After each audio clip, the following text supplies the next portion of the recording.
सोमवार व्रत कथा।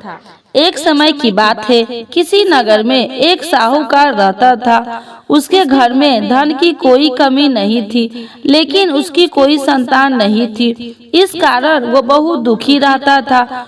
पुत्र प्राप्ति के लिए वह प्रत्येक सोमवार को व्रत रखता था और पूरी श्रद्धा के साथ शिव मंदिर जाकर भगवान शिव और पार्वती जी की पूजा करता था। उसकी भक्ति देखकर एक दिन माँ पार्वती प्रसन्न हो गई और भगवान शिव से उस साहूकार की मनोकामना पूर्ण करने की आग्रह किया। पार्वती जी की इच्छा सुनकर भगवान शिव ने कहा कि हे पार्वती, इस संसार में हर प्राणी को उसके कर्मों का फल मिलता है और उसके भाग्य में जो हो उसे भोगना ही पड़ता है। लेकिन पार्वती जी ने साहूकार की भक्ति का मान रखने के लिए उसकी मनोकामना पूर्ण करने की इच्छा जताई। माता पार्वती के आग्रह पर शिव जी ने साहूकार को पुत्र प्राप्ति का वरदान तो दे दिया, लेकिन साथ ही यह भी कहा कि उसके बालक की आयु केवल 12 वर्ष होगी। माता पार्वती और भगवान शिव की बातचीत को साहूकार सुन रहा था। उसे न तो इस बात की खुशी थी और न ही दुख। वह पहले की भांति शिव जी की पूजा करता रहा। कुछ समय के बाद साहूकार के घर में एक पुत्र का जन्म हुआ। जब वह बालक 11 वर्ष का हुआ तो उसे पढ़ने के लिए काशी भेज दिया गया। साहूकार ने पुत्र के मामा को बुलाकर उसे बहुत सारा धन दिया और कहा कि तुम इस बालक को काशी विद्या प्राप्ति के लिए ले जाओ और मार्ग में यज्ञ कराना। जहाँ भी यज्ञ कराओ वहाँ ब्राह्मणों को भोजन कराते और दक्षिणा देते हुए जाना। दोनों मामा भतीजे इसी तरह यज्ञ कराते और ब्राह्मणों को दान दक्षिणा देते काशी की ओर चल पड़ा। रात एक नगर पड़ा, जहाँ नगर में राजा की कन्या का विवाह था, लेकिन जिस राजकुमार से उसका विवाह होने वाला था वह एक आंख से कन्हा था। राजकुमार के पिता ने अपने पुत्र के कन्हा होने की बात को छुपाने के लिए चाल सोची। साहूकार के पुत्र को देखकर उसने मन में एक विचार लाया। उसने सोचा, क्यों न इस लड़के को दूल्हा बनाकर राजकुमारी से विवाह करा दूं।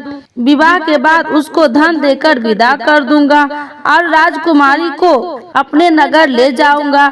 लड़के को दूल्हे के वस्त्र पहनाकर राजकुमारी से विवाह करा दिया, लेकिन साहूकार का पुत्र ईमानदार था। उसने यह बात न्याय संगत नहीं लगी। उसने अवसर पाकर राजकुमारी की चुन्नी के पल्लों पर लिख दिया कि तुम्हारा विवाह मेरे साथ हुआ है, लेकिन जिस राजकुमार के संग तुम्हें भेजा जाएगा वह एक आंख से कन्हा है। मैं तो काशी पढ़ने जा रहा हूँ। जब राजकुमारी ने चुन्नी पर लिखा बातें पढ़ी तो उसने अपने माता पिता को यह बात बताई। राजा ने अपनी पुत्री को विदा नहीं किया, जिसके बारात वापस चली गई। दूसरी ओर साहूकार का लड़का और उसका मामा काशी पहुँचे और वहां जाकर उन्होंने यज्ञ किया। जिस दिन लड़के की आयु 12 साल की हुई उसी दिन यज्ञ रखा गया। लड़के ने अपने मामा से कहा कि मेरी तबीयत कुछ ठीक नहीं है। मामा ने कहा कि तुम अंदर जाके सो जाओ। शिव जी के वरदान अनुसार कुछ ही देर में उस बालक के प्राण निकल गए। मृत भांजे को देखकर उसके मामा ने विलाप शुरू किया। संयोगवश उसी समय शिव जी और माता पार्वती उधर से जा रहे थे। पार्वती ने भगवान से कहा, स्वामी, मुझे इसके रोने के स्वर सहन नहीं हो रहा। आप इस व्यक्ति के कष्ट को अवश्य दूर करें। जब शिव जी मृत बालक के समीप गए तो वह बोले कि यह उसी साहूकार का पुत्र है जिसे मैं 12 वर्ष की आयु का वरदान दिया है। अब इसकी आयु पूरी हो चुकी है, लेकिन मातृ भाव से विभोर माता पार्वती ने कहा कि हे महादेव, आप इस बालक को और आयु देने की कृपा करें, अन्यथा इसके वियोग से मैं इसके माता पिता को भी तड़प तड़प कर मर जाएंगे। माता पार्वती के आग्रह करने पर भगवान शिव ने उस लड़के को जीवित का वरदान दिया। शिव जी की कृपा से वह लड़का जीवित हो गया। शिक्षा समाप्त कर लड़का मामा के साथ अपने नगर की ओर चल दिया। दोनों चलते हुए उसी नगर में पहुँचे जहाँ उसका विवाह हुआ था। उस नगर में भी उन्होंने यज्ञ आयोजन किया। उस लड़के के ससुर ने भी उसे पहचान लिया और महल में ले जाकर उसकी खातिरदारी की और अपनी पुत्री को विदा किया। इधर साहूकार और उसकी पत्नी भूखे प्यासे रहकर बेटे की प्रतीक्षा कर रहे थे।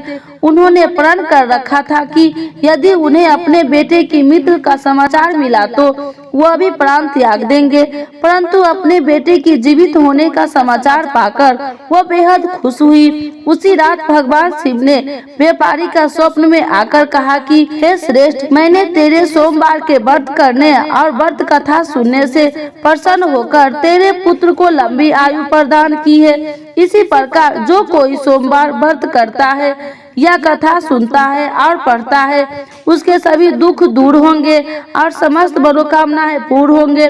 बोलिए शिव जी की जय, माता पार्वती की जय। आरती शिव जी की। ओम जय शिव ओमकारा, स्वामी जय शिव ओमकारा, ब्रह्मा विष्णु सदा शिव अर्धांगी धारा। ओम जय शिव ओमकारा, एकानन चतुरानन पंचानन राजे, स्वामी पंचानन राजे, हंसासन गरुड़ासन विषवाहन साजे। ओम जय शिव ओमकारा, दो भुजी चारि चतुर भुजी, दस भुजी अति सोहे, तीन गुण रूप निरखिते, तिरुवन जन मोहे। ओम जय शिव ओमकारा, अच्छी माला बनी माला, मुंडी माला धारी, स्वामी मुंडी माला धारी, त्रिपुरारी संकारी, करी माला धारी। ओम जय शिव ओमकारा, श्वेतांबर पीतांबर बाघांबर अंगे, स्वामी बाघांबर अंगे, सनकादिक गरुनादिक, सनकादिक गरुनादिक, भूतादिक संगे। ओम जय शिव ओमकारा, करके मध्य कमंडल, चक्र त्रिशूलधारी, स्वामी चक्र त्रिशूलधारी, सुखकारी दुखहारी, जग पालनकारी।